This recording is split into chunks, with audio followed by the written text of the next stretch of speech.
Good morning, good afternoon, good evening, wherever you guys are watching from. This is episode 2 of the Hogcast. My name is Tyler Glasscock, and we have a great show for you guys today. And we are going to bring in the one, the only, Will Woodson. What is going on, brother? Come on, throw yourself in the show. What's up, everybody? It is going to be a great show. Last time we did this, y'all kind of really liked it. The channel started taking off slowly but surely, sitting at 24 subscribers very quickly. And we got about 80 views in 3 days on this first episode of the Hogcast. And we Not are bad. about to run it back after a weekend of SEC play.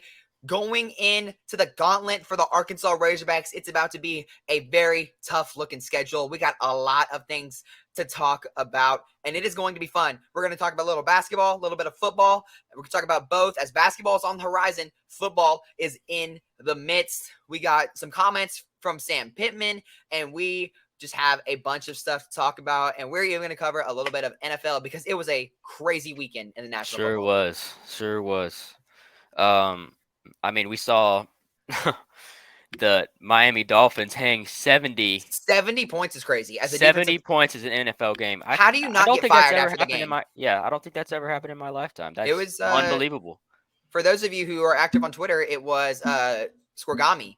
Who doesn't love Scorgami? Like, come on now. That's twice in 2 weeks. That happened. Exactly. The Raiders and Steelers game ended in Scorgami too. I mean, when we get 2 Scorgamis in one weekend, come on now. Yeah, What type of weekend are we in? Miami is looking.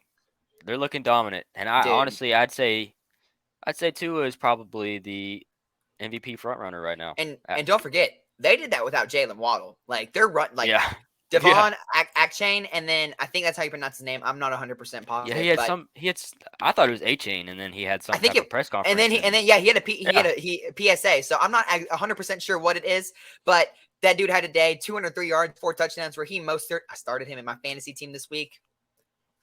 Lord, thank you.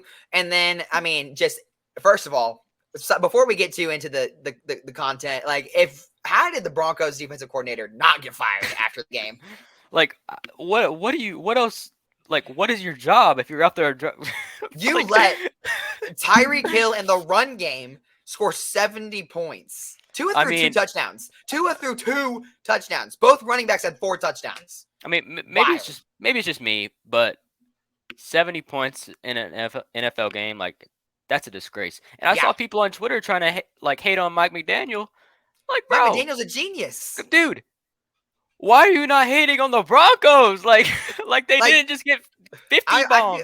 I feel bad because I know a handful of Broncos fans, but being a Cowboys fan, I should have reached out before the Cowboys game, but then everything went south, and I don't want to talk about it. We'll get into it later, and I guarantee some sort of soundbite is going to be created. All right. Moving on to your regularly scheduled program here. Yeah, it was a crazy weekend in the NFL. Exactly. Let's just be honest, it was. So we had to bring that up at the beginning because Broncos, delete your team. Broncos country, let's ride. Yeah. Y'all are riding into the epitome of the NFL. Yeah. All right. I actually feel so bad for Russell Wilson. Like, that was bad. Yeah. Yeah. All right. Let's dive in to your regularly scheduled programming here on the Hogcast. Coming up with the first segment, we kicked it off last time with this, and we are going to do it again. The one, the only, the poll. The poll. Fireworks, explosions, sound effects. Hopefully they looked awesome. If they didn't, just stay tuned. It's going to be a great show. Okay, so kicking it off, we are just going to go 1 through 25 and just talk about the things that happened this weekend in college football. And it's literally that simple. So at 1, Georgia; 2, Michigan; 3, Texas; 4, Ohio State; 5, FSU; 6, Penn State; 7, Washington; 8, USC; 9, Oregon; 10, Utah; 11, Alabama; 12, Notre Dame; 13, LSU; 14, Oklahoma; 15, Washington State; 16, USC; 17, Duke; 18, Oregon State; 19, Miami; 20, Ole Miss; 21, Tennessee; 22, Florida; 23, Missouri; 24, UCLA; and at 25, the Kansas Jayhawks. A lot of SEC teams jumping into the poll this week, Will. Yeah, I think the top 3 is pretty consensus. I think everybody kind of agrees Georgia, Michigan, Texas is by far the top 3. The order, I mean, They could be different for anybody, but I mean, I think those are most definitely the top Yeah, top 3 teams. absolutely. Ohio State at 4 is a little interesting, just because they barely escaped that game in Notre Dame, but I think that really kind of um, it really kind of took away my doubts about them. It displayed integrity. Yeah, yeah, I had a little doubt about them coming into the season just because I wasn't sure how they were going to do without CJ Stroud. I mean, McCord he's been a little bit he's just been mediocre through the first couple of weeks, and then I mean he didn't have a great game on Saturday, but just did enough to win. Did it at Notre Dame, which is impressive. At night, also. Prime time, lights are Yeah, bright. so that takes away a lot of the doubts for me about Ohio State. Um, Penn State is one that's a little bit underrated, and it's weird because I mean, they're sitting there at 6, and I'm saying they're underrated at Right. 6. Uh, I mean, they've looked really, really good through the they've first played some couple of great weeks. football. After Yeah. losing Sean Clifford, you kind of think to yourself, where's Penn State going to go from here? But Penn State is just continuously building a standard of consistency these past few years. I mean, I know as long as I've been a college football fan that Penn State has been playing very competitive football, and they just keep on doing it. I mean, it doesn't matter who's under center or what the team looks like. Penn State has continuously played winning football and always put themselves in the conversation and the rankings and even sometimes the college football playoffs. And don't forget, next year, we're expanding from 4 to 12 teams. So it's only going to get crazier for the rest of the league. Yeah, I definitely wouldn't rule out Penn State making an appearance in the first couple of years just because they've been so consistently good. Yeah. They're always in that top 10, top 15 range.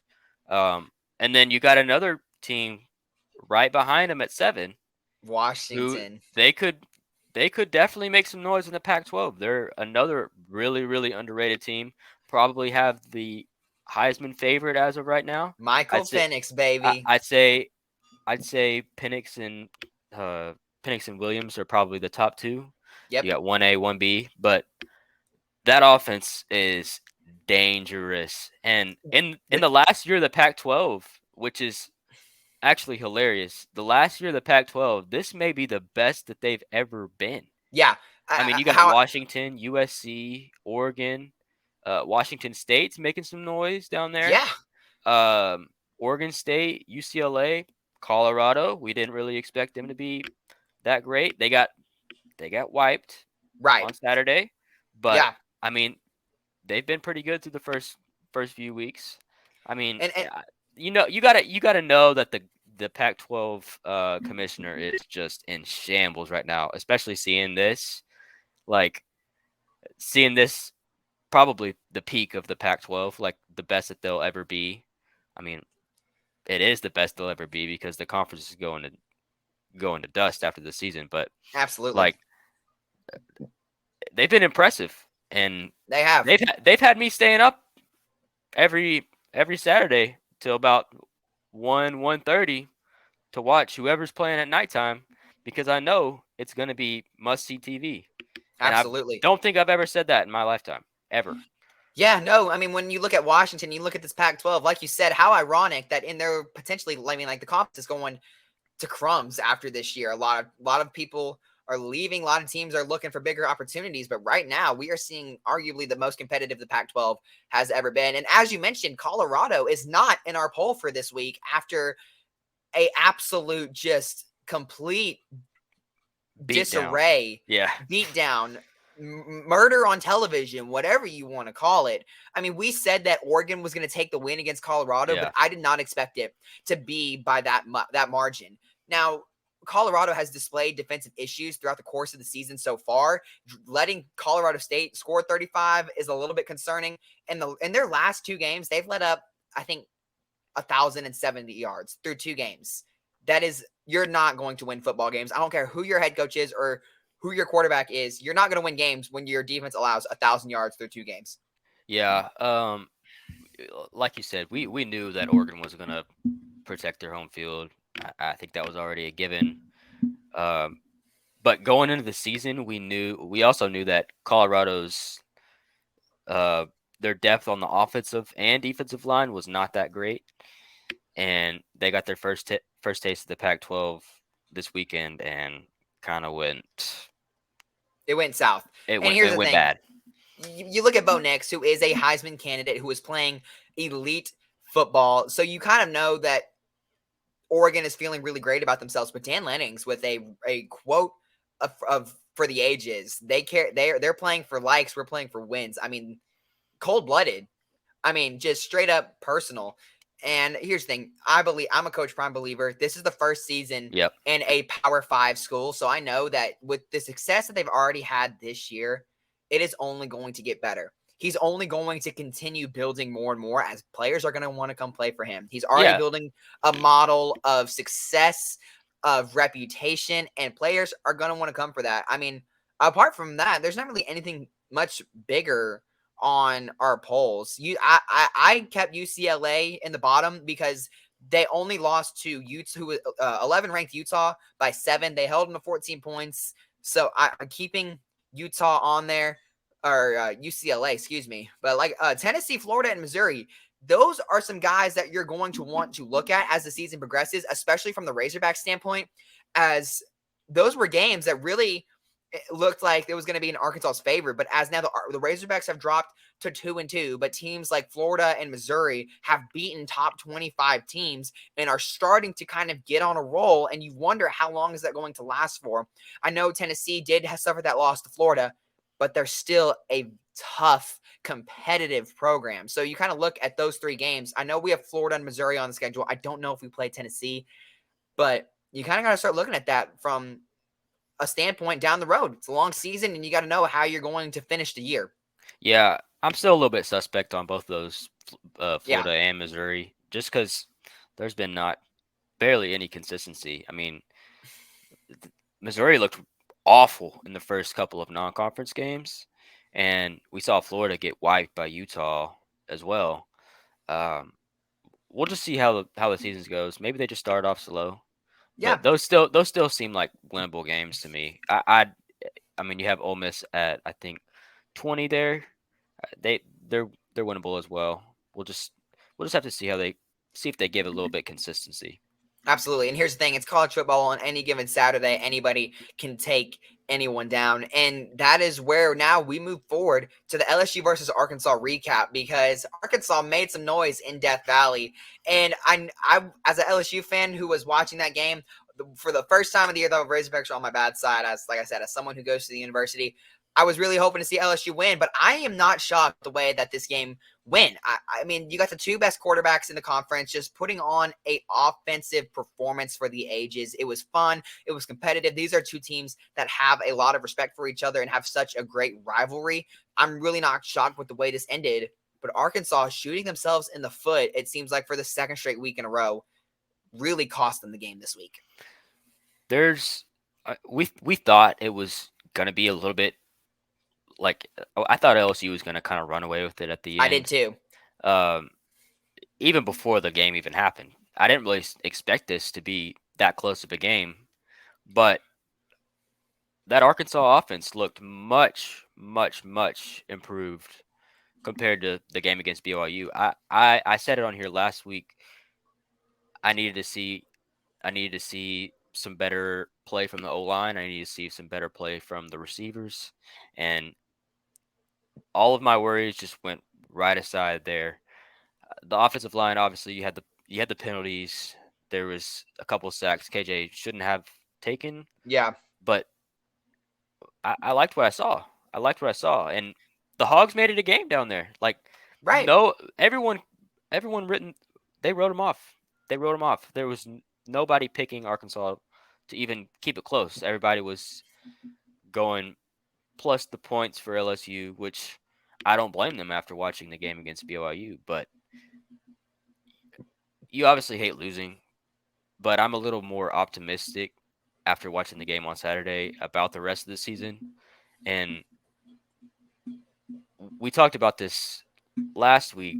These next couple of games are really going to be key to how Arkansas seasons finishes. You obviously want to you want to win at least one, but I could see them winning one or two, maybe three. I wouldn't say three. I wouldn't say two, but it wouldn't surprise me. And my mentality is totally switched after watching the game on Saturday, and I'm thankful. I'm thankful because Pittman did not lie when he said that they were ready to play. That was an elite game. KJ Jefferson with the absolutely amazing performance. You wish, obviously, you wish you won, but I saw glimpses of a complete team.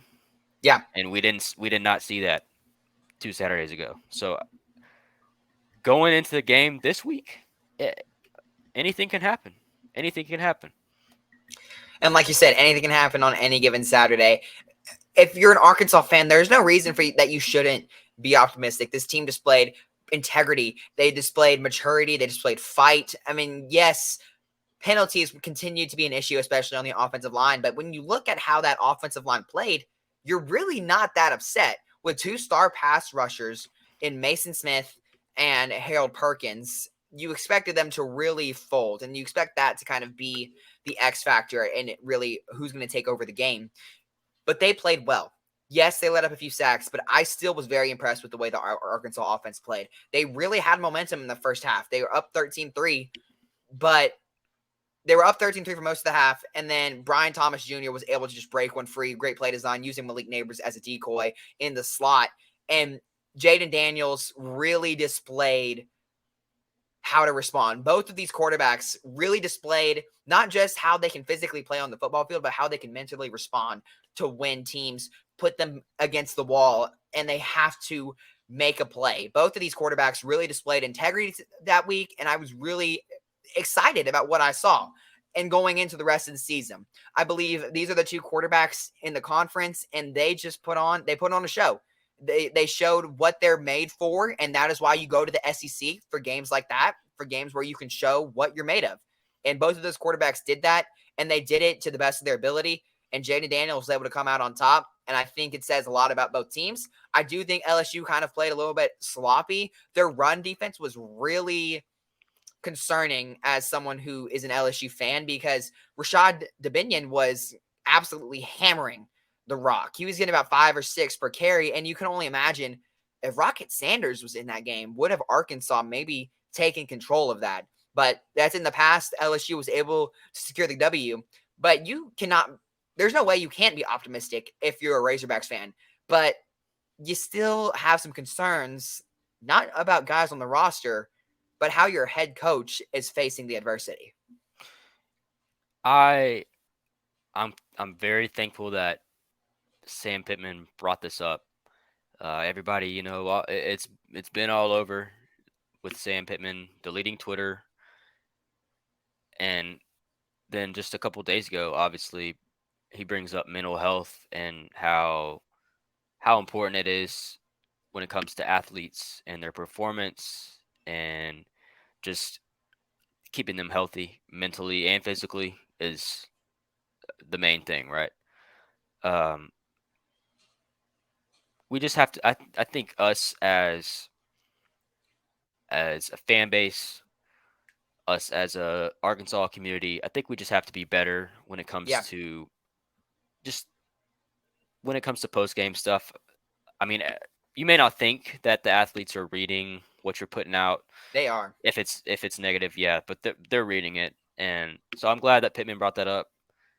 It looked a little bit weird at the beginning just because he did delete it after a loss, which a concerning one as well. Yeah, I don't blame him after seeing some of the stuff that was out there. Yeah, but it's good that he brought that up. I think there's a lot of awareness. People obviously have two different sides. There's people who say, "Be a man," whatever. Mental health isn't real, which is obviously not true. And then there's the other side who supports the athletes, and I think most of the people after hearing Sam Pittman's comments are on that side, and I'm really thankful for that. I hope that his stuff that he said kind of makes just just gives more awareness to mental health and just everything surrounding that. I understand. I'm a diehard sports fan. I have seen and witnessed many, many, many disappointments. I have been a part of many moments of my sports watching life where I am just like, he needs to be cut. And I understand that. Everyone has those moments. And you can say those things out loud. You can have an opinion on your team, but when you start attacking personal players, that's when it gets too far. That's when things start to get over a line that doesn't need to be there. We don't need to be crossing this line as fans, as humans. It's trashy. It's disrespectful. And at the end of the day, they're just playing a game they love, and we're watching a game we enjoy. At the end of the day, it isn't that deep. I understand. I'm a diehard fan. I get very frustrated at sports myself, but it's just a game. I know it's cliche. It's just a game. But it doesn't need to be that deep.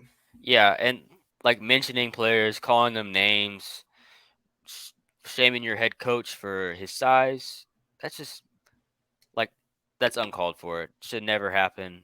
And like it's frustrating seeing like this should never be a conversation or something that he should ever need to bring up in a press conference. So the fact that he is shows how big it is, and shows also how much of an impact it has on his players. And absolutely, once again, should never happen. And it's really frustrating seeing and hearing that this is a problem.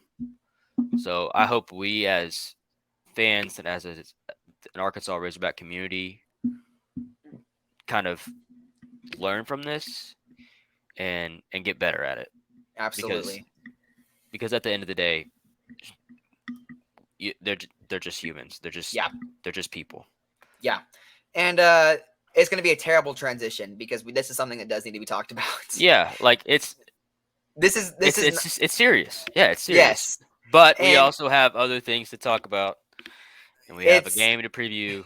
Yes. So, this is going to be a terrible transition because we were talking about like not attacking humans, but for the second consecutive week, it almost seems like Sam Pittman is continuously lost with this team.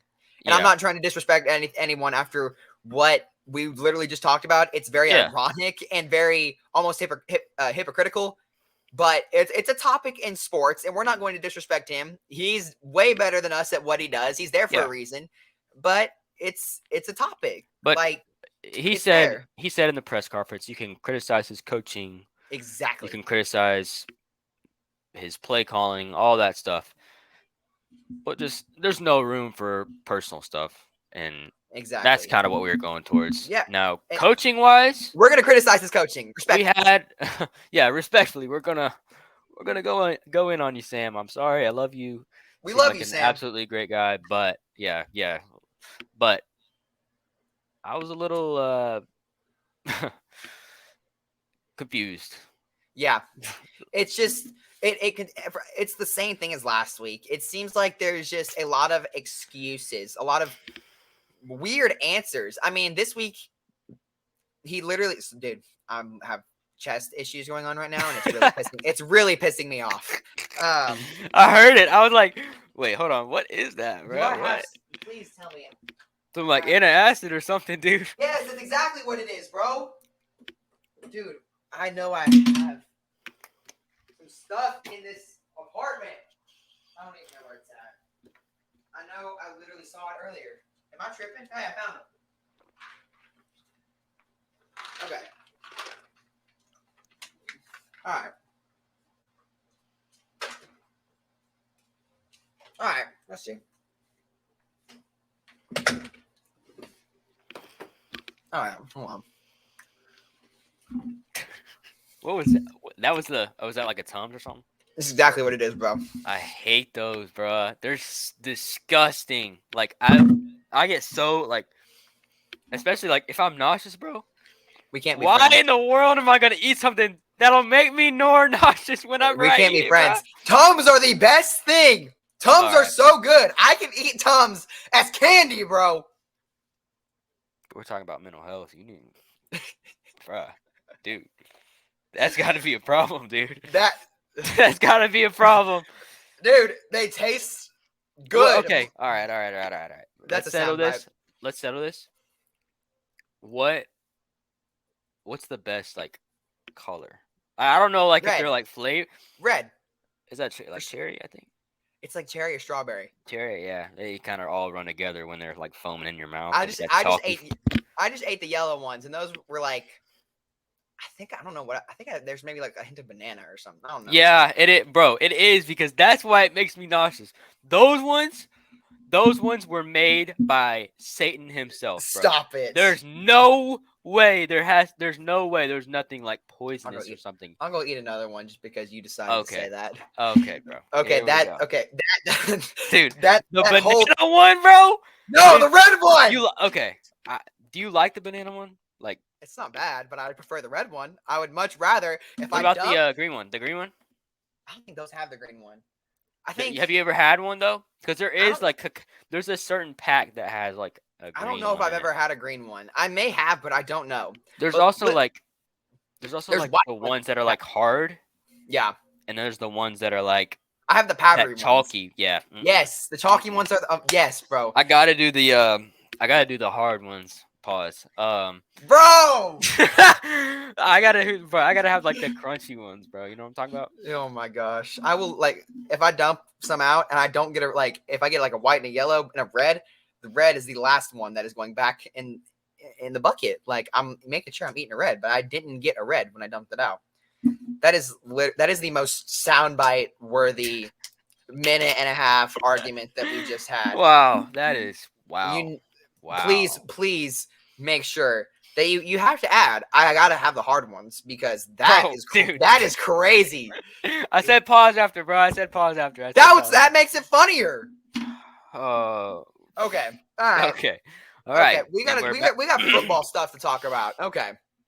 What were we even talking about? We're back to our regular scheduled programming at the Hogcast. So Pittman's press conference was kind of questionable after the loss to LSU. One of the things that he said that really stuck out to me the most as I was in there, he said he was talking about how the atmosphere of Death Valley was just excruciating. And that's what it is. That's what Death Valley is known for, being loud, being distracting. And he was talking about how that created so many penalties on the line of scrimmage for the offensive line. But the exact quote that he used was like, we weren't getting plays off. The clock was running a little bit faster tonight. Like, what? The clock runs 40 seconds in Baton Rouge, in Arkansas, in Jerry's World, in Germany, in Japan. 40 seconds is 40 seconds, bro. Like, I get it. It's loud, but you got to be aware. You have to have play calls set. It is your job to call plays. Now, I don't know if Dan Enos was doing most of the play calling that night, but he still has to be prepared. He has to know what the clock is at, because time management, especially in the NFL, listen, no disrespect, but I've learned how to time manage games better because I played Madden for 8 years. So you're exactly right. It's just you have to be aware. Why are you not getting the ball off within 40 seconds? And why are you using 2 timeouts in the beginning of the third quarter? Exactly. That's what cost them the game as well. Because let's be honest, are you doing that at Madden? No. Are you doing that? I'm not using my timeouts until I'm up by 30 and get the ball back with a minute. You need those timeouts, especially in the second half. Absolutely. When you're in that position where you're about to go get the ball back, just like it was on Saturday. I'm not sure if it was KJ who called him or Sam who called them. Either way, you just got to have a little more awareness there. You have all 3 timeouts. They kick that field goal. You get that they kick that field goal there at the end of the game.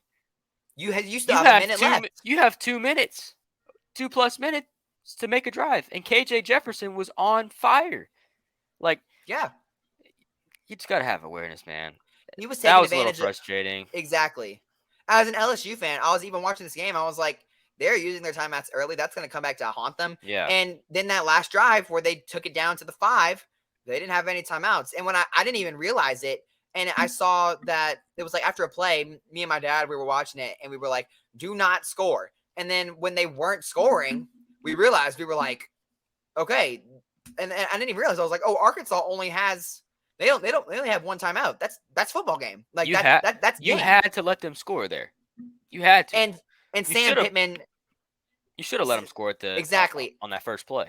And Pittman did talk about the idea. He brought it up in the press conference that it was an idea that was talked about, but he said that he didn't believe that LSU was going to score, and Brian Kelly said that they weren't going to score. So, but he also said he betted on them either missing the field goal or fumbling, which I don't know about you, but that's not the something odds that of that happening, especially with the field goal being like 20-something yards, it's not going to happen. Yeah. Chances are I'm not slim betting. to none. I'm not betting on that. Yeah. So that was it was another questionable performance for Pittman, as the seat feels like it's getting a little hotter after an embarrassing loss to BYU, and then he gets outcoached by Brian Kelly, who is obviously, he's very respected across not just the SEC, but the entire nation as a head coach who has that reputation. But you get outcoached 2 consecutive games, in games that, and the BYU game, you should win the BYU game, but then you get outcoached to LSU, where that was a winnable game against a top opponent in the nation, where you can win that football game. You get outcoached once again, and now it almost feels like it's just getting hotter and hotter for Pittman. I mean, did you honestly think that Arkansas would even have a chance after watching the BYU game? No. Be honest. Yeah. And then now we're talking about we should have won that game. Yeah. That's a little bit frustrating, just because it should have happened. Like, yeah, you were in the position. Yeah, and then you go for 2 field goals to start the game, where you were really, really close to being able to put it in the end zone. Exactly. So, we'll just see. I think if they go out and blow the doors off A&M this weekend, I don't think anybody's really going to question Pittman after that. Yeah. We just, especially when there's 2 games in a row where it feels like you had your chance to, and you blew it. Yeah. We'll just see. We'll just see on Saturday. Absolutely. Big matchup. As obviously, these 2 teams are unranked, so there's not really a lot on the line, but there is bragging rights. There's pride. I mean, there is a lot on the line for both of these teams, and it's really a game that, if you're the Razorbacks, it's a must-win game. From here on out, every game is a must-win football game, and especially and you don't want to have a must-win game against another unranked opponent in Texas A&M. I get it. There's a rivalry. There is history behind it, but you don't want to be in that position in week 5 when you are expected to be a good team. I think this is probably the biggest game left on Arkansas's schedule. There's obviously the biggest game is the next game in Alabama, but looking at every game left, I think this is just one you gotta have it. You gotta have it. And the Southwest Classic's been really competitive. I mean, obviously Texas A&M has kind of had our number the last couple of years, but throughout almost every single game played in Dallas, it's been extremely, extremely competitive. Amen. And it just hasn't worked out on Arkansas' side. I mean, you saw what happened last year. I think most fans think about they've had that doink in their head. I remember that. They've had that doink in their head for the entire offseason.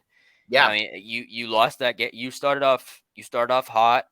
Yeah. You took down Cincinnati. They were 3-0 at the time, weren't they? And when they were ranked as well. Yeah, you're 3-0. I think ranked either 8 or 9. I would say they were in the top 10 last year. Yeah, going into Jerry's World, thinking this is a very winnable game. Should have won the game. You have the fiasco with KJ diving at the goal line. Just didn't work out, and then you end the game with the potential game winner doink twice. you got to think that's on their minds. You got to think that's on the whole team's minds. And I'm sure that Pittman's played that doink over and over and over and over and over until they really have that picture in their mind. Yeah. And they want to go get their get back. It's a revenge game. Yeah. They should be uber motivated going into this game. Yes. Deion Sanders said it best. It's personal. This game is personal. It is personal. And when you look at how the cards have been dealt to the Razorbacks these past few weeks, not only is it just a big game because of what happened last year, but you need a victory. You need a victory because dropping a game in college football is never easy when you have to really play perfect football to get into the playoffs in this league.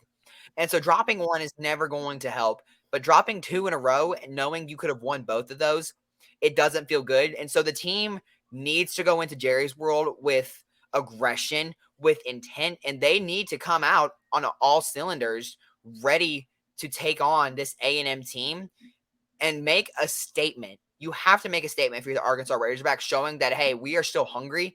And yes, maybe this season is already in the books for any postseason hopes. I mean, granted, not many were expecting them to be in the postseason at all.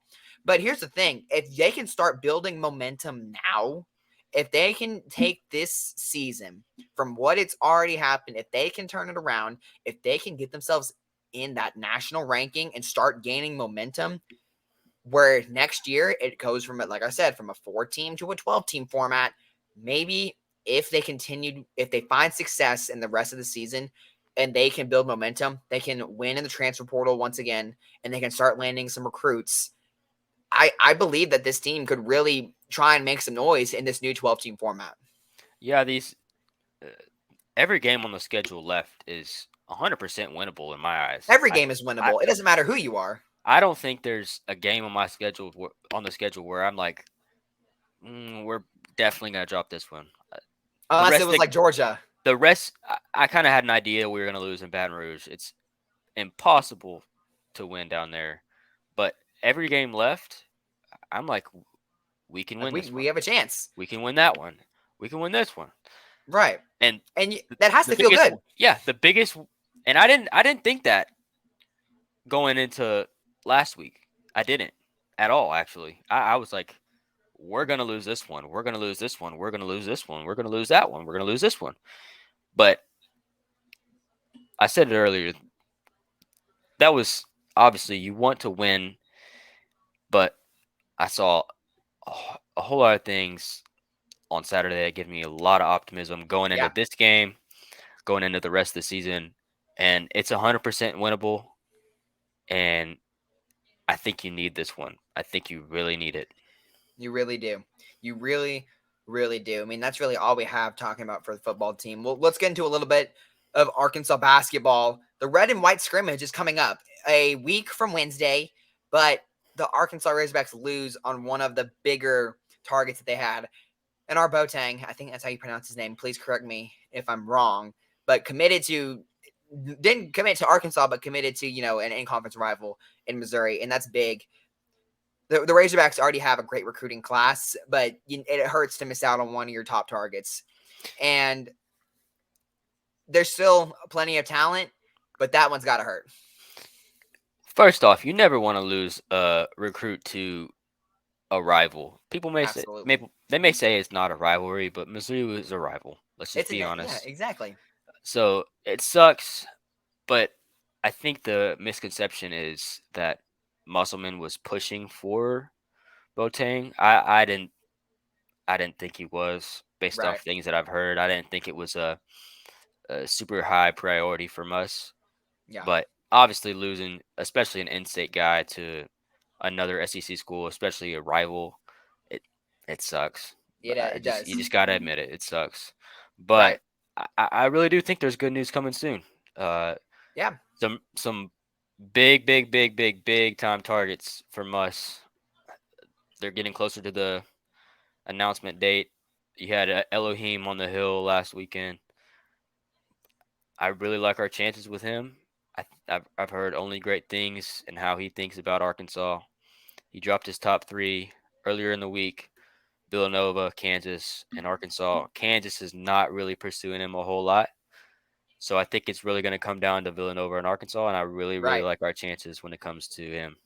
And if you're any recruit, you want to be somewhere where this team, not just you want to be, not you don't want to be somewhere that, not just you want to be, but you want to be somewhere that's going to embrace you, and that's what Arkansas has done, and that's what they're continuing to do. Obviously, Muss is staying aggressive as he always has, and we're going to see how this pans out. I am fortunate enough to be able to attend practice on Thursday, so I will be able to I'll be posting a lot on Twitter, on all social medias. You can, and then you'll also find us at Hit That Line.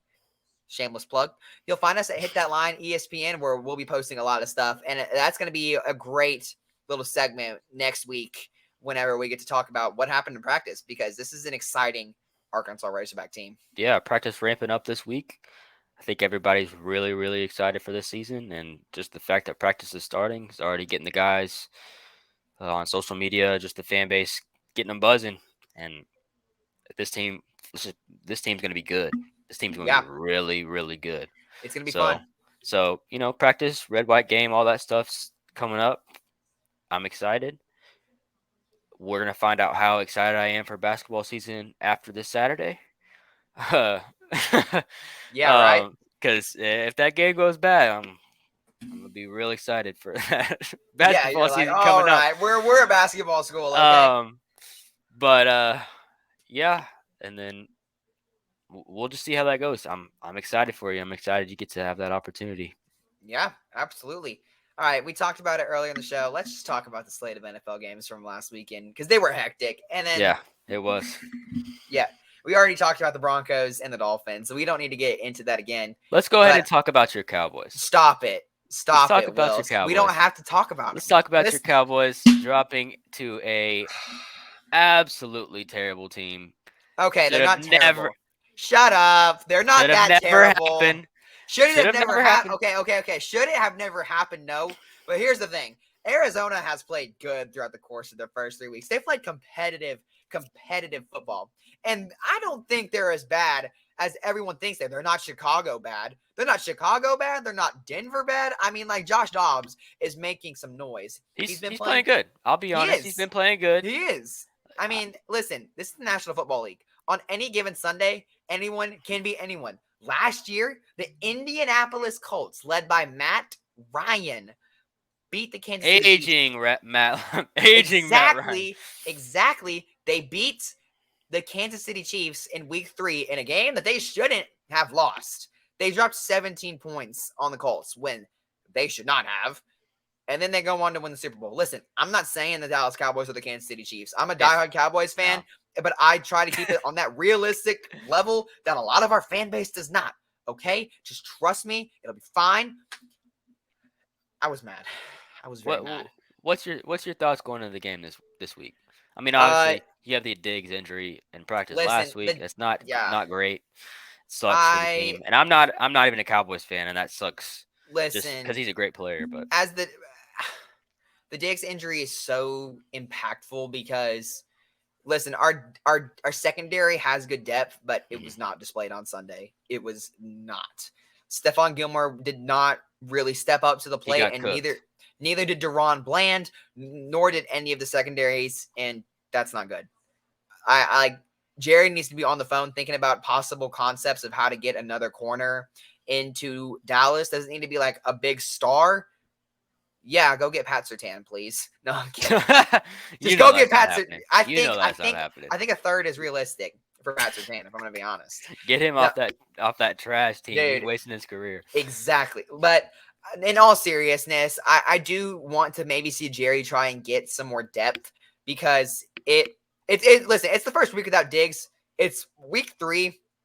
So there's not really like any reason to really overreact. I'll start overreacting next week if we blow a game to the Patriots, which we shouldn't. I expect it's when the Dallas Cowboys play in response to a bad game, they step up. That's one of my favorite teams. That's one of my favorite. That's one of my favorite times to watch Dallas Cowboys is when they dropped a game they shouldn't have, and then they come back with like 110% firepower, because that's one of the best times to watch how legit the Dallas Cowboys could be. Listen, people want to start blaming Dak for the loss. Dak is the last person to blame. We had 4 starters. I think it was 4. I know it was 3 key starters, and Tyron Smith, Zach Martin, and Tyler Biotish. Those are literally Pro Your Bowlers. Whole offensive line. Exactly. Our whole offensive line was out. I mean, the receivers were not able to get separation. Plays had no time to develop. And here's the thing. Mike McCarthy played this game from a long-term perspective because he knew, listen, if we drop one, it's week 3. Let's drop one now and escape with no injuries so we can be better set for the long term. That's what he did. Now, I am very frustrated with the way red zone was handled. 5 trips to the red zone, 1 touchdown. That's not good. McCarthy has addressed that, so I expect it to change. But red zone success has been a struggle early in the course of the season, and it needs to change. When you get down there, you need to get the ball in the hands of your playmakers. And yes, I know Tony Pollard is explosive, but we're missing Ezekiel Elliott. The Cowboys are really missing Ezekiel Elliott in the red zone on 3rd down. You can tell. I was really hoping they would bring him back on a minimum, but they are missing him, and it's on full display. But you just better hope he doesn't cook you this weekend. Because if he cooks you this weekend, dude, my biggest fear is that he's gonna have like a rookie Zeke game. If he does that, I'm going to probably retire for the season. if we let Ezekiel Elliott, that transfer portal is gonna be. I'm literally gonna go to the transfer portal, dude. I'm gonna transfer to the Miami Dolphins, or I'm just gonna transfer to Bengals for the full time for this season. Like, if we let Ezekiel Elliott have like a rookie Ezekiel Elliott performance, I'm gonna cry first of all because it's going to look You'll be happy for him, though, won't you? It's going to look like rookie Ezekiel Elliott. We'll be happy for him because it's rookie Ezekiel Elliott. Like, when was the last time we saw that? But we should not let that happen.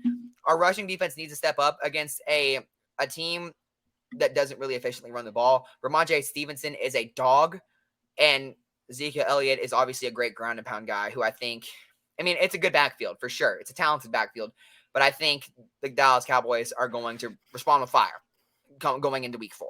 And everything's going to be fine. It's week 3. There's no need to overreact. We'll just end on this, and I will say there has been no confirmation of this. Just a lot of stuff on Twitter that's been rumored. Kyle Pitts. I was going to go into that. The Dallas Cowboys. Dude, how does that look? Because we've seen just glimpses of him being really, really good. We've also seen glimpses of him being really, really bad. Can you blame most of that on the quarterback play? Yes. Probably. I have him on my fantasy team. I need to call him, give him some type of pep talk or something because right. Obviously tight ends have not been that great, but they haven't. Come on now. 2.1. You're going to have to give me a little more, my man. I'm going to have to pick up the Dallas Cowboys backup tight end or something. You took him in the 2nd round? No, I said I'm gonna have to take the Dallas Cowboys back. You said 2.1. I was like, yo. No, 2.1 points. 2.1. Okay. Yeah. Sorry. When you said 2.1, all I can No. I was like, no way, you took him with the first pick in the 2nd round. You're crazy. No. I think I had him the 8th round, maybe. I would say he was falling. Listen, no, here's the thing. Kyle Pitts is the highest drafted tight end ever, and that's not for no reason. He was insanely talented at Florida as a route runner, as a contested catcher. I mean, the dude is 6'4", 250, I think. I don't know what he is. But he's big. But he plays like a receiver. And if the Cowboys went and got that, oh my goodness. Oh my goodness. I'm all for it. I'm not even a Cowboys fan, but I really want him to just be good. Because we all know first off for my fantasy team, because my fantasy team is first off I'm 3-0. You're 3-0 without Eckler and Kupp. I don't have Austin Eckler or Cooper Kupp, and I'm 3-0. And I started Jordan Addison twice in a row. Jordan Addison cooked. He's been cooking too. So, but Kyle Pitts, buddy, I'm gonna have to give you like a butt slap and tell you to keep it going because you're not on my level, man. You're like this. You're this close to getting cut. You're this close. Listen. The Falcons are a team that loves to run the football. They obviously drafted Bijan Robinson and have Tyler Algier. But you want to get, as a quarterback, you want to get the ball in the hands of your best players, but they cannot do that. They are struggling to get the ball in the hands of man. Kyle Pitts.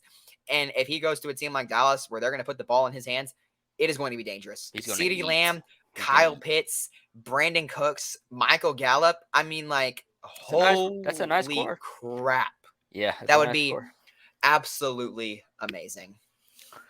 All right. Well, thank you guys for joining us on episode 2 of the podcast. We really appreciate all of your support. Thank you guys for the likes, the subscriptions, all that Let's stuff. Get more of them. Let's get more of them. Hit that button. If you hit that like button right now, you'll get a cookie. Yeah, you'll get a cookie from me. You'll get a cookie. Y'all know those videos. Hit the like button right now. You know it's a typical thing, but has anyone ever given you a cookie? We will give you a cookie. We will give you a cookie. If you subscribe, shoot us an email, and we will personally come deliver you a warm chocolate chip cookie. All right. Okay? But thank you guys again. Hope you have a great rest of your day. Thank you for listening, and root on those Hogs this weekend. Root on your favorite NFL team this weekend. Bye.